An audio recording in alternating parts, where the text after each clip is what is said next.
Argentina. Los registros de temperatura en Argentina no muestran cambios demasiado significativos en lo que se refiere a la temperatura media. Los cambios más evidentes se dan en la temperatura mínima, donde se observa que en la región centro y norte de Argentina hay una tendencia de aumento de la temperatura de 1 grado centígrado en los últimos 50 años, mientras que la temperatura máxima se redujo en la misma proporción. Otra característica importante tiene que ver con la duración de las estaciones. Se observa que en gran parte del país hay una tendencia a que el verano se prolongue hacia el otoño y que los inviernos sean cada vez más cortos y menos severos.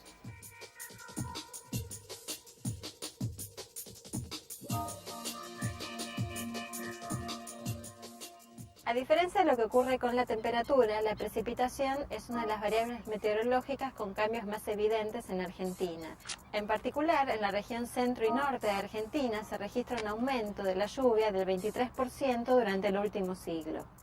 Esto es especialmente evidente en los caudales de los grandes ríos de la cuenca del Plata. Esto es el río Paraná, el Uruguay y el Paraguay, que muestran una tendencia a mayores caudales durante los últimos años. No solo se observa un aumento en los caudales medios de estos ríos, sino que también hay una mayor frecuencia en los caudales extremos, dando en esta región una mayor vulnerabilidad a la ocurrencia de inundaciones.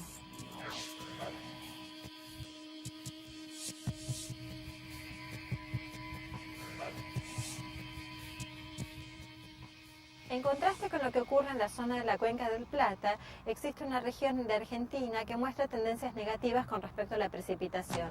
Esto es el área de Cuyo y Comahue, que muestran durante el último siglo una tendencia a una reducción de la lluvia del orden del 50%.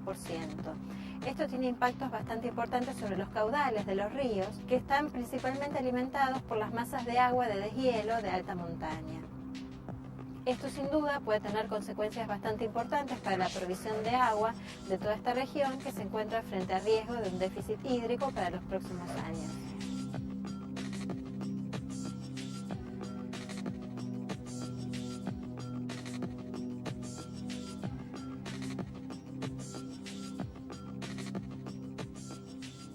Otro cambio significativo está vinculado con la modificación del nivel del Río de la Plata. En el último siglo, en el puerto de Buenos Aires, el nivel del río aumentó 17 centímetros. En los últimos años aumentó la frecuencia de vientos del este sobre el estuario del Río de la Plata y también aumentó la frecuencia de ocurrencia de sudestadas. Esta situación pone en riesgo de mayor frecuencia de inundaciones a toda la franja costera del área metropolitana y también aumenta las posibilidades de erosión en toda la zona costera. En el próximo bloque de Explora vamos a analizar las inundaciones que ocurrieron en Santa Fe, en nuestro país, en el año 2003. De hecho, vamos a ver cómo una verdadera catástrofe nos enseñó a pensar cómo se puede modificar la vida en función de un desastre natural. Pero al mismo tiempo vamos a pensar y a entender cómo lo social y lo político tuvieron una incidencia tan fuerte que produjeron consecuencias mucho peores que las meramente naturales.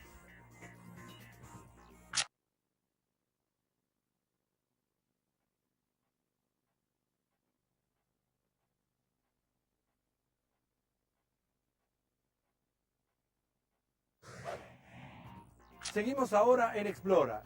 El capítulo de hoy está dedicado al cambio climático y su relación con la actividad humana. Las inundaciones de la provincia de Santa Fe tocaron la vida de 24.000 hogares. Dejaron 130.000 evacuados sobre una población total de 500.000. Pero la situación fue muchísimo peor porque las aguas avanzaron sobre una población que tenía una pobreza preexistente y una cantidad de desocupados realmente altísima. Por su ubicación, la ciudad de Santa Fe está naturalmente expuesta a una situación de inundación. ¿Por qué? Porque está enclavada en la convergencia de dos grandes ríos, como el Paraná y el Salado. De hecho, esto hace que sea mucho más propensa para la inundación. Ahora, claro, naturalmente el debate público se generó. ¿Se podría haber previsto esto? Al respecto, hablamos con la doctora Claudia Nattenson, que es geógrafa de la Facultad de Filosofía y Letras de la UBA.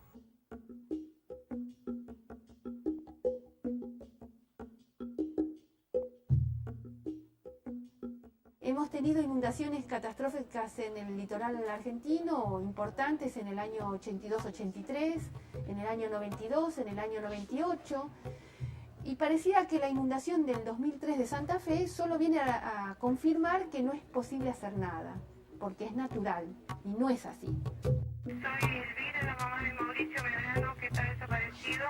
A cualquier persona que sepa de él, por favor, que se comunique con la... Aun cuando las causales de tipo físico-natural sean efectivamente importantes, las sociedades históricamente han podido enfrentar este tipo de fenómenos. Entonces, nosotros nuevamente nos preguntamos por qué en Santa Fe el impacto fue tan terrible, fue tan importante.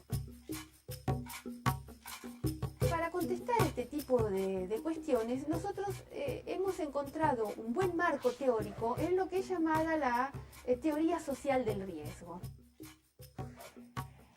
En este marco debemos considerar efectivamente 4 dimensiones por lo menos para poder enfrentar este tipo de problemas.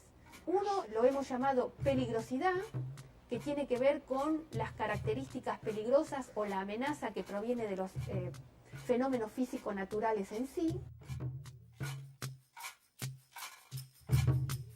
El segundo es la exposición, que tiene que ver con la distribución en el territorio de bienes y personas y qué es lo que está expuesto frente a esos peligros. El tercero lo hemos denominado vulnerabilidad social, y tiene que ver con cómo la sociedad está funcionando en la normalidad y con qué capital cuenta para enfrentar situaciones extraordinarias.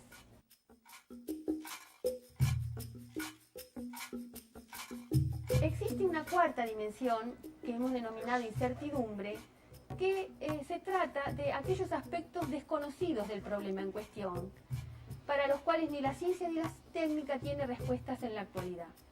La incertidumbre crece a expensas de los desconocimientos de las otras 3 dimensiones que hemos mencionado y se maneja políticamente, es decir, no hay posibilidades de establecer una solución científico-técnica, entonces la solución va a pasar por la decisión, por lo político, por lo social.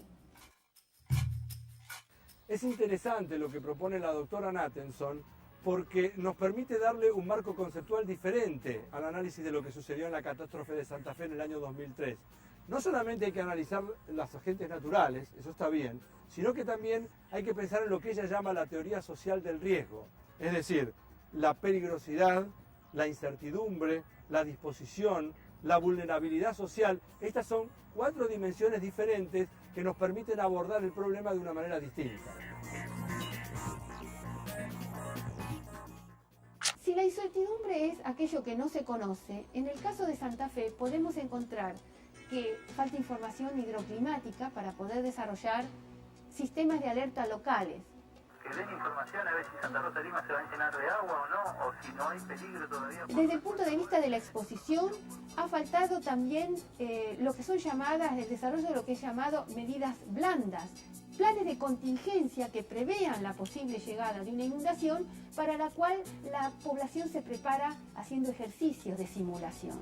¿A qué hora más o menos va a llegar el agua acá? Porque yo me estoy evacuando solo Y desde el punto de vista de la vulnerabilidad social, cuanto mejor esté la sociedad desde el punto de vista económico, mejor va a poder responder y con más recursos va a poder contar para recuperarse en el caso de un impacto de esta naturaleza. Tuvimos la inundación del 82 y bueno, en ese momento se dijo, es una situación extraordinaria, es la máxima centenal.